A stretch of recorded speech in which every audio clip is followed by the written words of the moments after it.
Hello friends, this is Srikant Singh. Welcome you at my YouTube channel Impro English. My dear friends, in my series of writing skill, today I am along with a very important part of writing skill, that is advertisement writing. Advertisement का हमारा जो purpose होता है वह main purpose होता है कि मैं या हम अपने प्रोडक्ट को, अपने सर्विस को, अपनी आइडियाज को सेल करते हैं, प्रमोट करते हैं, लोगों तक पहुंचाते हैं। तो this is the main idea, this is the main concept behind advertisement. Let's see, इसका जो टारगेट होता है वो टारगेटेड ऑडियंस को टारगेट किया जाता है, यानी कि हमको किसको अपनी सर्विस देनी है, कहां तक अपनी एडवर्टीजमेंट करनी है, किन लोगों तक पहुंचना है। तो हमें सबसे पहली चीज होती है अपने जिन ऑडियंस को कैच करना है वो टारगेटेड ऑडियंस होते हैं, एक सीमित क्षेत्र होता है। Let's see types of advertisement. There are two types of advertisement. Number one, classified advertisement. Number two, display advertisement. आगे बढ़ते हैं और देखते हैं वन बाय वन करके हम कैसे एक अच्छी इफेक्टिव एडवर्टीजमेंट राइटिंग की जाए, उसके लिए क्या क्या जरूरी पहलू है, एस्पेक्ट्स हैं, उन चीजों पर हम चर्चा करते हैं और देखते हैं कि क्या क्या हम कवर कर सकते हैं। नंबर वन, स्ट्रॉन्ग वर्ब्स का यूज करना होता है और एक्टिव वॉइस का यूज करना है। Number one, you have to use strong verb and active voice, don't use passive voice sentence. Second thing, always try to ask a question to arouse the emotions, the curiosity, the curiousness of the audience. Audience की curiousness को भी आपको बढ़ाने के लिए, उसको और आगे बढ़ाने के लिए आपको जो सबसे इंपॉर्टेंट चीज ध्यान रखनी होती है, that is ask some question to the audience in your advertisement. Second thing, आपको बोल्ड स्टेटमेंट का यूज करना होता है जिससे एक स्ट्रॉन्ग इंप्रेशन बने। ऐसे इंप्रेशन बनाने के लिए आपको बोल्ड स्टेटमेंट, एक ऐसा स्टेटमेंट जो पढ़ने के बाद लोगों का ध्यान उस पर जाए, बार बार उनके माइंड में आए, तो ऐसे कुछ कैची और बोल्ड स्टेटमेंट आपको यूज करने होते हैं। साथ में आपको कुछ ह्यूमरस और कुछ एलिट्रेशन वर्ड्स का भी यूज करने आना चाहिए। आपको इस प्रकार से लिखना चाहिए कि लोग उसको जब पढ़े तो रुके। जैसे हम एडवर्टाइज करते हैं या पोस्टर बनाते हैं तो उसी टाइप से एक एडवर्टीजमेंट भी होता है, तो इस चीज को आपको ध्यान देना होता है। एक अच्छा आकर्षक एडवर्टीजमेंट कैसे लिखे, उस चीज के लिए यहाँ पे कुछ पॉइंट्स हैं, आप उसको देख सकते हैं। Always highlight the benefits of the product और योर सर्विस। जो भी आप सर्विस या प्रोडक्ट दे रहे हैं उसको आप हाईलाइट करिए। नेक्स्ट पॉइंट, आपको एक स्ट्रॉन्ग लैंग्वेज का यूज करना है और विविड इमेजरी का, यानी कि एक अच्छा लैंग्वेज यूज करिए, वर्ब्स तो स्ट्रॉन्ग यूज करना ही है, साथ में छोटे छोटे ऐसे इमेजरी का प्रस्तुतिकरण रखना है ताकि लोग इंप्रेस हो जाए और उसको समझे। नेक्स्ट, आपको एक परसुएसिव तकनीक का प्रयोग करना है, जैसे स्टोरी टेलिंग या टेस्टिमोनियल, इस चीज को आप यूज कर सकते हैं। And keep the message concise and easy to understand, और जो आप मैसेज देना चाहते हैं वह कंसाइज होना चाहिए, यानी ब्रीफ होना चाहिए और समझने में आसान होना चाहिए। ऐसा मैसेज नहीं डाल देना है कि लोग पढ़े उनको समझ में नहीं आए कि आप किस चीज को प्रमोट कर रहे हो, क्या चीज बताना चाहते हो। तो इस चीज को ध्यान रखते हैं। आगे बढ़ते हैं नेक्स्ट पॉइंट पर। हमारा जो नेक्स्ट पॉइंट है वो है एक अच्छा विजुअल कैसे हम बनाएं। जब हम एडवर्टीजमेंट करते हैं तो एक हमें अच्छी विजुअल चाहिए होती है जिससे लोग इंप्रेस हो और लोगों को उसका समझ में आए कि वो क्या आप देना चाहते हो, क्या प्रमोट करना चाहते हो, क्या दिखाना चाहते हो लोगों को। तो विजुअल इमेजरी आपकी अच्छी होनी चाहिए। हाई क्वालिटी के इमेज आपको मेंशन करने होते हैं जो आपके प्रोडक्ट से या जो आप सर्विस देना चाहते हो, जो आप आइडियाज शेयर करना चाहते हो, उससे रिलेट होना चाहिए। ये आपको ध्यान देना है। एक हाई क्वालिटी की आपको इमेज देनी चाहिए जिसमें यह बताए कि आप किस चीज को प्रमोट कर रहे हो, आप क्या चीज देना चाहते हो, आपकी सर्विस क्या है। नेक्स्ट पॉइंट, आप लिमिटेड कलर का यूज कर सकते हो, लिमिटेड कलर का यूज कर सकते हैं to create a visually appealing design, यानी कि आप कुछ अच्छा डिजाइन कर सकते हो जो लोगों को अपील करे, लोगों को दिखे। नेक्स्ट, आप क्लियर और रीडेबल फॉन्ट का यूज करना होता है, यानी फॉन्ट जो आप यूज करिए वो कैसा होना चाहिए, क्लियर होना चाहिए, टू द पॉइंट, क्लियर और अट्रैक्टिव होना चाहिए और अंडरस्टैंडेबल होना चाहिए। नेक्स्ट पॉइंट, जो अगर हम पूरी बात करें तो जो आपकी एडवर्टीजमेंट होती है उसका जो कंपोजिशन होता है वह कंसिडरेबल होना चाहिए और ठीक होना चाहिए, लोग उसको पढ़ें तो अट्रैक्ट हो, समझें, आपके जो विचार है जो प्रमोट करना चाहते हो सर्विस एंड आइडियाज को, वो लोगों को समझ में आए। नेक्स्ट पॉइंट आगे बढ़ते हैं, देखते हैं आगे क्या है। Now here I put some tips how to write an effective advertisement. Let's see. First, you must know your target audience. It means to whom you are going to send your advertisement, to whom you are going to attract. Who are your targeted audience? First, try to know it. It means आप अपने audience को समझिए, आप क्या चाहते हो, किसको। Let's use strong language and vivid imagery. Strong language और विविड इमेजरी का यूज करिए। नेक्स्ट पॉइंट है, मैसेज आपका जो होना चाहिए वो कंसाइज और इजी टू अंडरस्टैंड होना चाहिए, संक्षिप्त और समझने में आसान होना चाहिए, ऐसे मैसेज को आप डालिए। नेक्स्ट पॉइंट है, advertisement small group before launching it. पहले आप जब अपनी एडवर्टीजमेंट पब्लिश करते हो तो उसे पहले आप एक छोटे ग्रुप पर प्रयोग करिए, फिर उसके बाद एक बड़े ग्रुप पे ले जाइए। तो इस चीज को ध्यान में रखते हुए एडवर्टीजमेंट किया जाता है। जो सबसे ज्यादा इंपॉर्टेंट है, जो भी आपका रिजल्ट्स आए उसको एनालाइज करिए और जो नेसेसरी एडजस्टमेंट्स हो उस चीजों को भी उसमें करिए। आगे बढ़ते हैं, और जो यहाँ पे मैंने कहा था 2 प्रकार के एडवर्टीजमेंट होते हैं, display advertisement and classified advertisement. तो इसमें हम बात करने वाले हैं डिस्प्ले एडवर्टीजमेंट का फॉर्मेट क्या होता है। डिस्प्ले एडवर्टीजमेंट के फॉर्मेट में हम बात करेंगे और देखेंगे क्या क्या इंपॉर्टेंट चीज है जो हमें जानना है। सबसे जरूरी चीज है कि सबसे ऊपर आपको हेडलाइंस देनी होती है। इट मींस आपकी हेडलाइंस क्या है उस चीज को ध्यान देना होता है। नेक्स्ट पॉइंट, आपकी जो persuasive and informative body copy means जो कंटेंट होना चाहिए वो परसुएसिव होना चाहिए और इंफॉर्मेटिव, यानी कि ऐसा होना चाहिए कि लोग उसको पढ़े देखे तो आपकी तरफ अट्रैक्ट हो जाए। नेक्स्ट पॉइंट, इमेज जो यूज करिए वो विजुअल हो, क्लियर होना चाहिए और ग्राफिक्स अच्छे से रखिए ताकि लोग उसको देखे, अट्रैक्ट हो उस चीज की तरफ। जो लास्ट और है वो है आपका क्लियर और एकदम अपील करने वाली आपकी कैची सी विजुअल हो और क्लियर राइटिंग हो, फॉन्ट अच्छे से यूज किया गया हो। तो इन चीजों को ध्यान में रखना है आपको, ये 4 पॉइंट फॉर्मेट में आपको यूज करना है।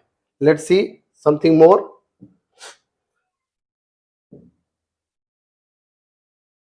Here you can see I put some images in front of you. You can see this is the medium, this is the माध्यम of a display advertisement. आप सड़कों पर, चौराहों पर, मॉल्स में और डिफरेंट टाइप्स प्लेसेस पे आप देख सकते हैं, बड़ी बड़े शॉप्स पे देख सकते हैं किस प्रकार के डिस्प्ले लगे होते हैं। तो these are the examples of display advertisement. आगे बढ़ते हैं, यहाँ पे देखिए एक अच्छी डिस्प्ले एडवर्टीजमेंट कैसे किया जाता है इस चीज को समझिए। सबसे ऊपर देखिए बड़े से फॉन्ट में क्लियर क्लियर लिख दिया जाता है। यहाँ पे मैंने 3 अलग अलग लिए हुए हैं, तो उस चीज को आप देखिए। एवरेज, एनुअल सेविंग्स, इन चीजों पर आप फोकस कर सकते हैं, कैसे लिखा गया इस चीज को समझिए। आगे बढ़ते हैं और देखते हैं कि इसके बाद क्या पॉइंट्स हैं। इसके बाद आता है एक क्लासिफाइड एडवर्टीजमेंट कैसे किया जाए, उसका फॉर्मेट क्या होता है, इस चीज को समझना है। लेट्स सी, सबसे ऊपर कंसाइज और इंफॉर्मेटिव आपका हेडलाइंस होना चाहिए। हेडलाइंस हमेशा कंसाइज और इंफॉर्मेटिव होना चाहिए क्लासिफाइड एडवर्टीजमेंट का, और यह शॉर्ट और टू द पॉइंट होना चाहिए। नहीं कि बहुत लंबा सा लिख डाले और पॉइंट न लेके चारों तरफ की चीजें आप कवर कर रहे हो, तो ऐसा नहीं करना है, आपको इस चीज को ध्यान रखना है। नेक्स्ट पॉइंट कवर करते हैं, जो आपका लैंग्वेज होता है वो सिंपल, फैक्चुअल और फॉर्मल होना चाहिए। जो आपका लैंग्वेज हो ना वो सिंपल होना चाहिए, फैक्चुअल होना चाहिए, फॉर्मल होना चाहिए। इस चीज को आपको ध्यान देने की जरूरत है। नेक्स्ट पॉइंट, जो इसकी बॉडी आप रखते हैं वो कैसा होना चाहिए, प्रोडक्ट क्या है, क्या सर्विस दे रहे हैं, उसकी कीमत क्या है, कॉन्टैक्ट नंबर क्या है, ये सब चीजें आपको मेंशन करना होता है। कुछ एडवर्टीजमेंट जो क्लासिफाइड एडवर्टीज है उसके सब काइंड्स है जो आपको यहाँ पे जानना जरूरी है। एडवर्टीजमेंट फॉर जॉब, अक्सर आप देखते होंगे न्यूज़पेपर में जॉब के लिए एडवर्टीजमेंट आती है तो उसके लिए यूज किया जा सकता है। नेक्स्ट होता है किसी कैरियर गाइडलाइंस या काउंसलिंग के लिए भी एडवर्टीजमेंट का यूज किया जाता है। सेल या परचेज, बेचने और खरीदने के लिए भी यूज किया जाता है। मैट्रिमोनियल साइट्स के लिए यूज किया जाता है और लास्ट एंड फाउंड के लिए भी यूज करता है, यानी कि कोई चीज खो गया है या कोई चीज मिला है तो उसका एडवर्टीज करते हैं ताकि लोगों को उनका सामान वापस या उनकी वस्तु या उनकी चीजें मिल सके। आप अक्सर न्यूज़पेपर पढ़ते हैं कि ये बच्चा गुम हो गया है या मेरा बैग गायब हो गया है, इस कलर का है, उसमें ये था, उसकी पहचान ये है। तो ये आपके लास्ट एंड फाउंड के एग्जांपल्स में एडवर्टीजमेंट आप डाला जाता है। तो हम चेक करते हैं कुछ क्लासिफाइड एडवर्टीजमेंट के एग्जांपल्स को। Let's see, you can see here there are some examples in front of you. I put here from newspapers cuttings. Let's see, property का कैसे फॉर्मेट यहाँ पे आपको बनाएगा। देखिए प्रॉपर्टी, ये क्लासिफाइड एडवर्टीजमेंट, इसके विषय में यहाँ पे लिखा हुआ है सर्विस, बिजनेस, फिर यहाँ पे सैंपल डिस्प्ले क्लासिफाइड, इस तरीके से जॉब्स वांटेड, इन सब चीजों का हम आगे बढ़ते हैं और समझते हैं कि एक अच्छा क्लासिफाइड एडवर्टीजमेंट कैसे लिखे। यहाँ पे मैंने एक छोटा सा एक एग्जांपल लिया है, समझते हैं। You are the owner of a yoga centre, prepare an impressive advertisement for the promotion of your yoga centre. आप एक योगा सेंटर के ऑनर हो और आपको एक इम्प्रेसिव एडवर्टीजमेंट करना है ताकि लोग आपके योगा सेंटर तक पहुंचे, आपका एक एडवर्टाइज अच्छे से हो। तो लेट्स सी आपको क्या क्या रखना है। सबसे ऊपर एक कैची आपको टाइटल डालना है, उसके बाद एड्रेस डालना होता है। इसके बाद क्या आप मेंशन करना चाहते हो उस चीज को डालिए और क्या क्या आप सुविधा दे रहे हो उस चीज को क्रम से मेंशन करिए। नेक्स्ट पॉइंट होता है यहाँ पर, जैसा कि मैंने कहा था कि एक कोटेशन डालना होता है, आप इस चीज को मेंशन जरूर करिए। यहाँ पे जैसे लिखा हुआ है, छोड़ो भोग, करो योग, भगाओ रोग, it's never too late to be fit. तो यह एक, जैसा मैंने कहा था कि एडवर्टीजमेंट करते वक्त आपको पन और एलिट्रेशन का यूज करना होता है, कुछ कोटेशंस के यूज करने होते हैं। तो इस प्रकार से आप करके लोगों का ध्यान अपनी तरफ, अपने सर्विस की तरफ अट्रैक्ट कर सकते हो। ये इस प्रकार से एडवर्टीजमेंट करने का एक अच्छा तरीका होता है लोगों तक पहुंचने का। नेक्स्ट पॉइंट जो चर्चा करने वाली बात है, दूसरा एक मैं एग्जांपल आपके सामने यहाँ पे रख रहा हूं कि वांटेड वाला एग्जांपल। कभी भी जो वांटेड का एग्जांपल लिखा जाता है उसके लिए मैं यहाँ पे एक टैक्टिक्स बताना चाहता हूं जिसका यूज करके आप वांटेड वाला एडवर्टीजमेंट आसानी से कर पाएंगे। आप इसको गौर से समझिएगा। सबसे पहले जिस चीज के विषय में एडवर्टीजमेंट करना है वांटेड पर, तो यहाँ पर ऊपर सबसे आपको वांटेड मेंशन करना होता है। अगर यहाँ पर आगे जिस चीज के लिए करना है, जैसे यहाँ पे मैंने सेल्समैन का एग्जांपल लिया है, आप यहाँ पर किसी और चीज को भी डाल सकते हैं और जो दुकान है, शॉप है, मॉल्स है, उस चीज को आप मेंशन कर सकते हो। यहाँ मैंने इसलिए अंडरलाइन कर दिया है ताकि आप इस चीज को समझ पाओ और कर पाओ। इसके बाद आपको एड्रेस डालना होता है, कहाँ पर है वो चीज। उसके बाद एक्सपीरियंस, जो आपको जरूरी एक्सपीरियंस चाहिए उस चीज को आपको मेंशन करना होता है।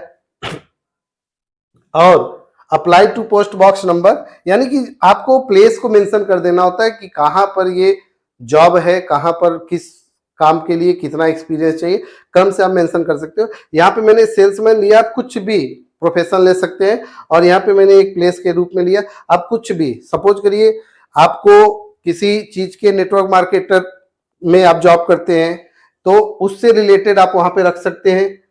आप उस संस्था का नाम लिख सकते हैं जिसके लिए आप काम कर रहे हो। तो इस प्रकार से आप इस एडवर्टीजमेंट को आप कर सकते हो।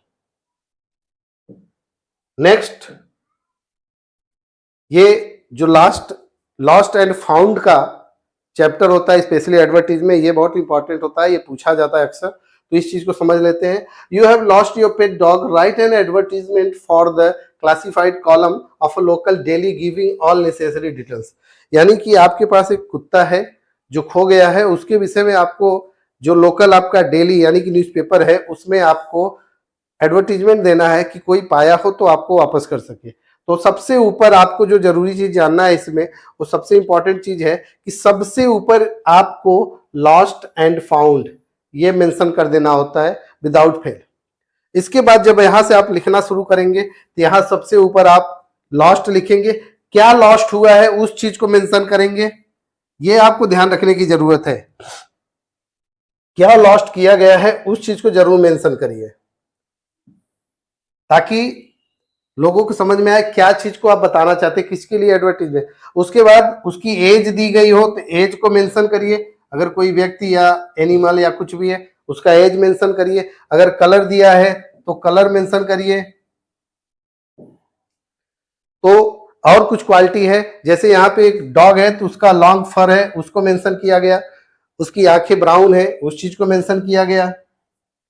नेक्स्ट, उसका जो डॉग है वो रेड जैकेट टाइप का ड्रेस पहना हुआ है, उसका नेम टॉमी प्रिंटेड है उसके जैकेट पर।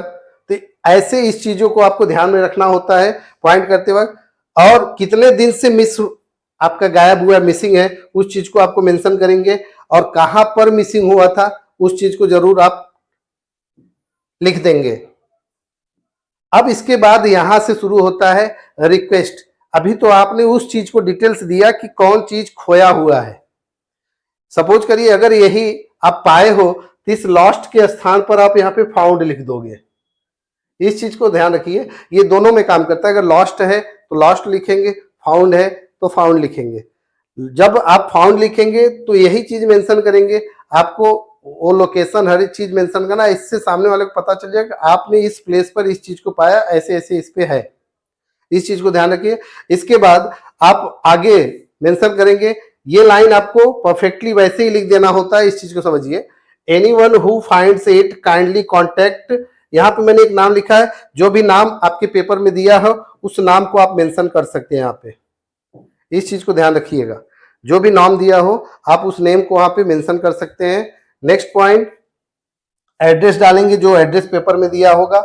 इसके बाद अगर मोबाइल नंबर कॉन्टेक्ट नंबर है वो मेंशन करिए, और लास्ट में जो आपको टॉपिक है वो उसमें मेंशन कर दिए कि जो व्यक्ति इसको लाएगा या जो भी व्यक्ति जिसका है वो लेने आएगा। तो इस चीज को आपको अच्छे से मेंशन कर, अगर आपका लॉस्ट है तो देने वाले के लिए रिवार्ड की अनाउंसमेंट कर दिए, अगर आपका फाउंड है तो कोई बात नहीं भाई, जिसका होगा वो आएगा। तो इस चीज को आपको मेंशन करते वक्त अपनी एडवर्टीजमेंट राइटिंग करनी है। Next point,